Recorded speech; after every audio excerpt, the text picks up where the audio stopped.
भास्कर सिंह कोरुंगा, शिखर साहित्य अकादमी में आपका हार्दिक स्वागत व अभिनंदन करता हूं। दोस्तों, विद्यार्थियों, मित्रों एवं दर्शकों, आप इस कोरोना काल पे घर पे सकुशल होंगे।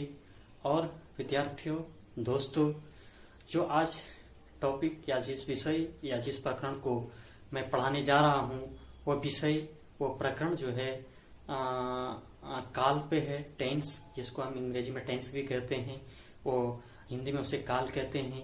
काल कितने प्रकार के होते हैं, इनके क्या उदाहरण हैं, किस तरह से इनके एग्जाम्पल हैं, इन्हीं को जो है आज मैं बताने का प्रयास करूंगा।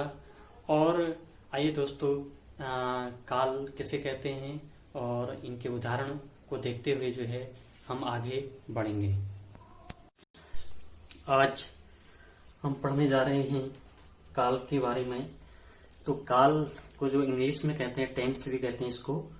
और अगर इसकी परिभाषा को हम देखें तो क्रिया के रूप से कार्य करने, यानी क्रिया के रूप से कार्य करने, होने या न होने के समय का जो बोध होता है, जो ज्ञात होता है, इसी समय को हम क्या कहते हैं, क्रिया का काल कहते हैं। ठीक, अगर हम परिभाषा भी देखें, जिस रूप से क्रिया के होने के समय का बोध होता हो, उसे हम क्या कहते हैं, काल कहते हैं। थोड़ा सा और विस्तार से इसको समझते हैं उदाहरण के माध्यम से। जैसे 3 उदाहरण इसमें दिए हुए हैं। पहला है राहुल खाना खा रहा है, दूसरा है राहुल ने खाना खा लिया है, तीसरा है राहुल खाना खाएगा। अब जो 3 उदाहरण हैं, 3 एग्जाम्पल हैं, उसमें क्या है, पहले वाले में क्या है, रहा है, दूसरे वाले में लिया है और तीसरे वाले में खाएगा। यानी जो पहला है उसमें क्या हो रहा है, रहा है, जो यानी वर्तमान समय की बात चल रही है। और जो दूसरा है वो लिया है, यानी खाना उसने क्या है, लिया है, यानी कार्य करने पूरे होने की बात हो रही है। तो इसमें क्या होगा, भूतकाल होगा। और जो तीसरा है राहुल खाना खाएगा, यानी जो आने वाला समय है, यानी राहुल जब आएगा, इसमें क्या हो रही है, भविष्य की बात हो रही है। तो हम उपयुक्त उदाहरण में देखें या समझें तो पहले वाक्य में क्या हो रहा है, वर्तमान का बोध, दूसरे वाक्य में जो है कार्य हो चुकने की, यानी भूत जो बीत गया है उसका बोध, और तीसरे वाक्य में जो है भविष्य का बोध हो रहा है, खाएगा, यानी आने वाला समय की बात हो रही है। तो इसमें कहीं न कहीं क्या हो रहा है, भविष्य का बोध हो रहा है। अब हम आगे देखें तो जो काल है, जो टेंस हैं, उनके कितने भेद होते हैं, कितने प्रकार होते हैं, कितने टाइप होते हैं। तो सबसे पहले अगर हम देखें तो ये 3 प्रकार के होते हैं। पहले वर्तमान काल, दूसरा भूतकाल और तीसरा भविष्य काल। इनको इंग्लिश में भी हम कहते हैं present tense, past tense and future tense. अब इसमें जो पहला है वर्तमान काल, वर्तमान काल किसे कहेंगे, क्रिया के जिस रूप से क्रिया के चल रहे समय में होने का बोध हो, उसे हम क्या कहेंगे, वर्तमान काल कहेंगे। यानी उसी समय जो चल रहा हो, वर्तमान समय में। तो जहां पर भी हमें वर्तमान में जो है क्रिया के चल रहे समय का अगर हमें ज्ञात होता है, बोध होता है, तो उसे हम क्या कहते हैं, वर्तमान काल। अब उदाहरण के माध्यम से अगर हम समझेंगे तो जैसे पहला है मैं भोजन कर रहा हूँ, है, दूसरा है नीरज खेलता है और तीसरा है पुष्पा पुस्तक पढ़ती है। अब आपको ध्यान रखना है, एक जगह कर रहा हूँ, दूसरी जगह खेलता है, तीसरे उदाहरण में जो है पढ़ती है।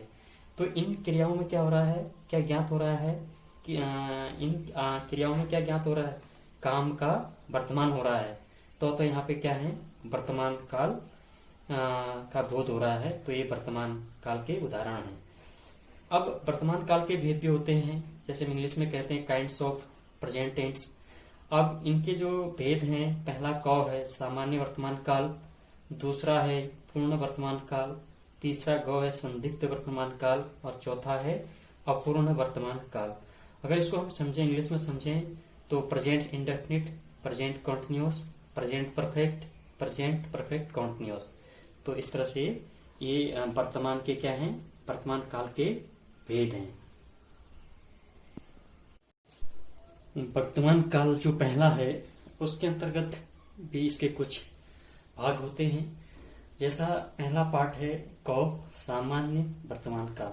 अब सामान्य में क्या होता है, क्रिया के जिस रूप से उसका सामान्य रूप से वर्तमान काल का बोध हो उसे हम क्या कहेंगे, सामान्य वर्तमान काल। अब जैसे हम उदाहरण देखते हैं, कृष्णा जाता है, मैं पढ़ता हूँ, तो ये क्या है, सामान्य रूप से सामान्य वर्तमान काल। वहीं अगर हम दूसरा भाग देखें तो पूर्ण वर्तमान काल है। पूर्ण वर्तमान काल उसे कहेंगे क्रिया के जिस रूप में क्या होगा, यह बोध हो कि वह वर्तमान काल में पूर्ण की गई हो, यानी वह पूरा हो चुका हो उसी काल में, तो उसे हम क्या कहेंगे, पूर्ण वर्तमान काल कहते हैं। और इसके उदाहरण अगर हम देखते हैं तो जैसे मैंने यह पुस्तक खरीदी है, वह गया है ना, गया है, खरीदी है, यानी काम कहीं न कहीं क्या हो रहा है, पूर्ण हो रहा है, तो यह क्या है, पूर्ण वर्तमान काल। वहीं गौ हम देखें अगला तो संदिग्ध वर्तमान काल है। यह क्रिया के जिस रूप से उसके वर्तमान काल होने का अनुमान लगाया जाता है। इसमें क्या होता है कि अनुमान लगाया जाता है। संदिग्ध में क्या होता है, अनुमान के माध्यम से इसको समझा जा सकता है, इसमें अनुमान लगाया जाता है, तो इसे क्या कहेंगे, संदिग्ध वर्तमान काल।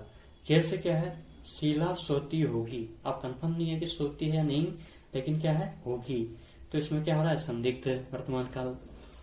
प्रेम पानी पीता होगा, अब पी रहा है नहीं पी रहा है, इसमें थोड़ा सा क्या है, संदेह जैसा बना है, तो ये कहीं न कहीं क्या है, संदिग्ध वर्तमान काल।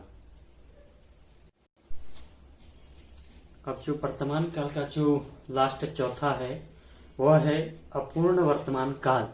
अपूर्ण वर्तमान काल किसे कहते हैं, क्रिया के जिस रूप से उसके वर्तमान काल में आरंभ होकर यानी शुरू होकर यानी प्रारंभ होकर अभी जारी है, तो उसे हम अपूर्ण वर्तमान काल कहते हैं। यानी उसमें काम का क्या होगा, जारी ही पाया जाएगा, न कंप्लीट हो चुका होगा, तो उसमें उसको हम क्या कहेंगे, अपूर्ण वर्तमान काल कहेंगे। अब जैसे एग्जाम्पल देखें, उदाहरण देखें, तो क्या है, जैसे सैनिक सीमा पर क्या है, पहरा दे रहे हैं, अब उनका पूर्ण काम नहीं हो चुका है इसमें। और दूसरा उदाहरण हम देखें तो विद्यार्थी पाठ याद कर रहे हैं, अब पाठ तो भी उन्होंने कंप्लीट किया नहीं है, तो कम से याद कर रहे हैं, तो इसमें क्या हो रहा है, अपूर्ण का बोध हो रहा है। अब जो दूसरा भाग है वो है भूतकाल। भूतकाल को जो है पास्ट टेंस भी कहते हैं। इसको अगर हिंदी में देखें तो क्रिया के जिस रूप में उसके बीते हुए समय में संपन्न होने या क्रियान्वित होने का जो बोध हो उसे हम क्या कहते हैं, भूतकाल कहते हैं। जैसे हमने कहा हरीश वहां भोजन कर रहा था, है ना, था यानी बीत गया। दूसरा उदाहरण में देखें कि मैं दिल्ली गया था, तो इसमें गया था यानी काम क्या है, इसमें पूरा पाया जाएगा, कंप्लीट, तो था। इसमें दोनों उदाहरण में था है, अतः यहाँ पे क्या है, भूतकाल है। अब भूतकाल जो है 6 प्रकार के होते हैं। जैसे इंग्लिश में 4 प्रकार के होते हैं, है ना, past indefinite, past continuous, past perfect, past perfect continuous. तो यहाँ हिंदी में जो है 6 प्रकार के होते हैं। तो भूतकाल के जो 6 प्रकार हैं उसमें जो पहला है सामान्य भूतकाल है। अब सामान्य भूतकाल किसे कहते हैं, क्रिया के जिस रूप से उसके भूतकाल में होने का अगर ज्ञात हो, है, बोध हो, किंतु किसी विशेष समय का ज्ञान नहीं हो, तो उसको क्या कहेंगे, सामान्य भूतकाल कहते हैं। जैसे हमने कहा श्याम दिल्ली से आया है, श्याम गया, जूही नाची, तो इस तरह के उदाहरण जो है सामान्य भूतकाल में होते हैं। दूसरा जो ख है उसका जो है आसन्न भूतकाल। आसन्न भूतकाल किसे कहेंगे, क्रिया के जिस रूप से उसके भूतकाल के निकट समय में संपन्न होने का ज्ञात हो, ठीक है, उसका जानकारी हमें मिले, उसको हम क्या कहेंगे, आसन्न भूतकाल कहते हैं। जैसे क्या है, तुमने पानी पिया, मैंने रोटी खाई, इस तरह के बहुत से उदाहरण जो हैं आसन्न भूतकाल के हो सकते हैं। और अगला जो गौ है तीसरा, वो है पूर्ण भूतकाल। अब पूर्ण भूतकाल से ही पता चल रहा है इसमें पूरा हो गया होगा, पूर्ण हो गया होगा, है ना। क्रिया के जिस रूप से क्या है, उसके भूतकाल में पूर्ण हुए काफी समय हो जाने का ज्ञात हो, तो उसे हम क्या कहेंगे, पूर्ण भूतकाल कहते हैं। अब जैसे रजनी को मारा था, है ना, था नहीं, इसमें क्या है, पूर्ण हो रहा है। मुरली यहाँ एक बार आया था, यहाँ पर आने का भी क्या है, कहीं न कहीं ये ज्ञात हो रहा है कि इसमें पूर्ण भूतकाल हो रहा है। ठीक, अगला जो है वो है अपूर्ण भूतकाल। अब अपूर्ण भूतकाल में क्या होता है, क्रिया के जिस रूप से उसके भूतकाल में होते रहने का क्या हो, ज्ञान हो, परंतु उसकी पूर्णता का ज्ञात न हो तो उसे हम क्या कहते हैं, अपूर्ण भूतकाल कहते हैं। जैसे हमने कहा उदाहरण के रूप में सीता सो रही थी, गीता गा रही थी, लेकिन गा तो रही है, लेकिन इसमें जो है कब गा रही थी इसका जिक्र नहीं है? और गीता गा रही थी, सीता सो रही थी, अब इसमें दिया तो है लेकिन इसमें पूर्ण कहीं तरीके से नहीं हो रहा है, उसमें अपूर्ण ही भूतकाल का बोध हो रहा है। अगला जो है अनौ है, संदिग्ध भूतकाल है। अब इसको किसे कहते हैं? क्रिया के जिस रूप से जो है किसी कार्य के भूतकाल में होने का अनुमान हो, यानी भूतकाल मतलब जो बीता हुआ है, और उसे संदिग्ध भूतकाल कहते हैं। जैसे क्या है, मुकेश ने वहां गाना सुना होगा, है ना, बीता बात कर रहे हैं, वहां सुना होगा करके। आप भोजन करके आए होंगे, हैं, आप भोजन करके आए होंगे, तो कहीं ना कहीं ये भी क्या है, बीती हुई बात है। तो संदिग्ध भूतकाल के ये कुछ उदाहरण थे। अगला जो लास्ट छठा है ये है हेतु हेतुमत भूतकाल। अब हेतु हेतुमत भूतकाल क्या होता है? क्रिया के जिस रूप से भूतकाल की क्रिया का होना या किसी दूसरी क्रिया पर क्या है, निर्भर हो, मतलब किसी दूसरी क्रिया पर जो है ये निर्भर होगा, उसे हम क्या कहेंगे, हेतु हेतुमत भूतकाल कहते हैं। जैसे हमने कहा कि यदि किसान मेहनत करता तो फसल अच्छी होती, यहाँ का संबंध क्या है, मेहनत का संबंध फसल से, किसान का, है ना। तो क्या हो रहा है, इसमें दूसरे पर निर्भर की बात की जा रही है। अगला जो तीसरा है वो है भविष्यत काल, यानी जो आने वाला है। और इसके भी जो है 3 भेद होते हैं, 3 प्रकार होते हैं, 3 टाइप होते हैं। अंग्रेजी में तो इसके जो है फ्यूचर टेंस कहते हैं, है ना। फ्यूचर इंडेफिनिट हो गया, फ्यूचर कंटिन्यूअस हो गया, फ्यूचर परफेक्ट हो गया, फ्यूचर परफेक्ट कंटिन्यूअस। तो हिंदी में इसका जो पहला है सामान्य भविष्यत काल कहते हैं इसको। क्रिया के जिस रूप से कार्य के सामान्य रूप से भविष्य में होना पाया जाता है उसे हम क्या कहते हैं, सामान्य भविष्यत काल। जैसे उदाहरण के रूप में कहा कि मैं पंजाब जाऊंगा, है, वह पुस्तक पढ़ेगा, तो ये क्या हो गया, सामान्य भविष्यत काल के उदाहरण। वहीं हम दूसरा भाग देखें, इसका दूसरा ख देखें तो संभाव्य भविष्यत काल। क्रिया के जिस रूप से किसी कार्य की भविष्य में होने की संभावना हो उसको संभाव्य भविष्यत काल कहते हैं। जैसे क्या है, शायद पिताजी कल जाएंगे, है ना, संभव है वो परसों आएंगे, इसमें क्या है, एक संभावना व्यक्त की जा रही है। अगला जो लास्ट तीसरा है वो है हेतु हेतुमत भविष्यत काल। इसमें क्या होता है, क्रिया के जिस रूप से जो है भविष्य में एक क्रिया होने पर जो है दूसरी क्रिया के होने का ज्ञात हो, एक क्रिया के होने पर क्या हो, दूसरी क्रिया होने का ज्ञात हो, उसे हम क्या कहते हैं, हेतु हेतुमत भविष्यत काल कहते हैं।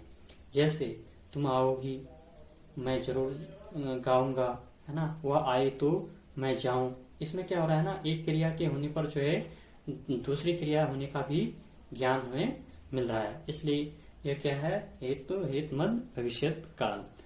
तो दोस्तों आज मैंने आपको टेंस के बारे में बताया, और अगर आपको ये वीडियो अच्छी लगी या पसंद आई तो इसको लाइक करें, शेयर करें।